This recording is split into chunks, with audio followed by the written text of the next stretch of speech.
ओम श्री परमात्मने नमः। भक्तगणों, श्रीमद् भगवत गीता के 15वें अध्याय का महात्म्य श्रवण करें। श्री महादेव जी कहते हैं, पार्वती अब गीता के 15वें अध्याय का महात्म्य सुनो। गौड़ देश में कृपाण नरसिंह नामक एक राजा थे, जिनकी तलवार की धार से युद्ध में देवता भी परास्त हो जाते थे। उनका बुद्धिमान सेनापति शस्त्र और शास्त्र की कलाओं का भंडार था। उसका नाम था सर्वभौमेरुंड। उसकी भुजाओं में प्रचंड बल था। एक समय उस पापी ने राजकुमारों सहित महाराज का वध करके स्वयं ही राज करने का विचार किया। इस निश्चय के कुछ ही दिनों बाद वह हैजे का शिकार होकर मर गया।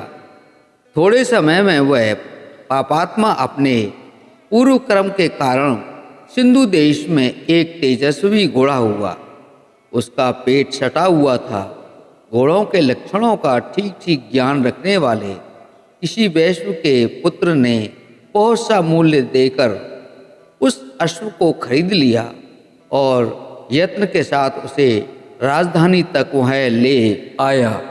वैश्व कुमार वह अश्व राजा को देने को लाया था।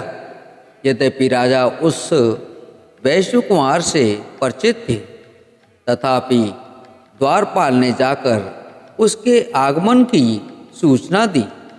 राजा ने पूछा, किस लिए आए हो? तब उसने स्पष्ट शब्दों में उत्तर दिया, देव, सिंधु देश में एक उत्तम लक्षणों से संपन्न अश्व था, जिसे तीनों लोकों का एक रत्न समझकर मैंने बहुत सा मूल्य देकर खरीद लिया है। राजा ने आज्ञा दी, उस अश्व को यहाँ ले आओ। वास्तव में वह घोड़ा गुणों में उच्च श्रवा के समान था। सुंदर रूप का तो मानो घर ही था। शुभ लक्षणों का समुद्र जान पड़ता था। वैश्य घोड़ा ले आया और राजा ने उसे देखा। अश्व का लक्षण जानने वाले अमात्यों ने इसकी बड़ी प्रशंसा की। सुनकर राजा अपार आनंद में निमग्न हो गए और उन्होंने वैश्य को मुँह मांगा सुवर्ण देकर तुरंत ही उस अश्व को खरीद लिया।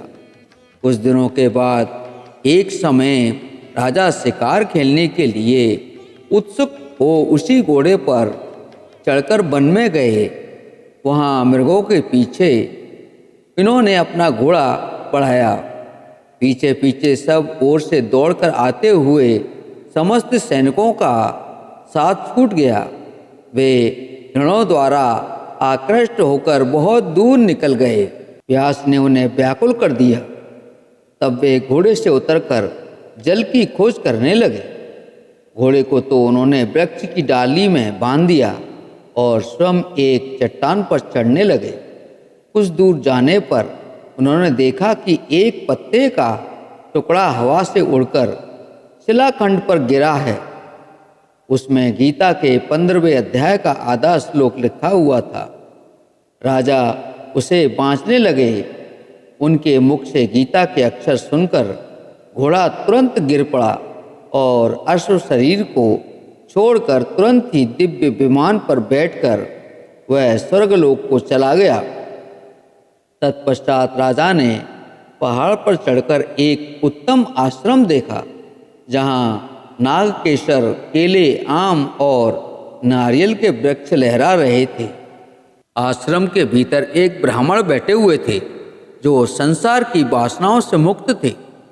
राजा ने उन्हें प्रणाम करके बड़ी भक्ति के साथ पूछा, ब्राह्मण, मेरा अश्व जो अभी अभी स्वर्ग को चला गया है, उसमें क्या कारण है? राजा की बात सुनकर त्रिकालदर्शी मंत्रवेत्ता एवं महापुरुषों में श्रेष्ठ विष्णु शर्मा नामक ब्राह्मण ने कहा, राजन, पूर्व काल में तुम्हारे यहाँ जो सर्वभौमेरुंड नामक सेनापति था, वह तुम्हें पुत्रों सहित मारकर स्वयं राज्य हड़प लेने को तैयार था। इसी बीच में हैजे का शिकार होकर वह मृत्यु को प्राप्त हो गया। उसके बाद वह उसी पाप से घोड़ा हुआ था। यहाँ कहीं गीता के 15वें अध्याय का आधा श्लोक लिखा मिल गया था, उसे ही तुम वाँचने लगे। उसी को तुम्हारे मुख से सुनकर वह अश्व स्वर्ग को प्राप्त हुआ है। तदंतर राजा के पार्श्ववर्ती सैनिक उन्हें ढूंढते हुए वहाँ आ पहुँचे। उन सब के साथ ब्राह्मण को प्रणाम करके राजा प्रसन्नतापूर्वक वहाँ से चले और गीता के 15वें अध्याय के श्लोक अक्षरों से अंकित उसी पत्र को वाँच कर प्रसन्न होने लगे। उनके नेत्र हर्ष से खिल उठे थे। घर आकर उन्होंने मंत्रवेत्ता मंत्रियों के साथ अपने पुत्र सिंहबल को राज सिंहासन पर अभिषिक्त किया और स्वयं 15वें अध्याय के जप से विशुद्ध चित्त होकर मोक्ष प्राप्त कर लिया। जय श्री हरि। हर हर महादेव।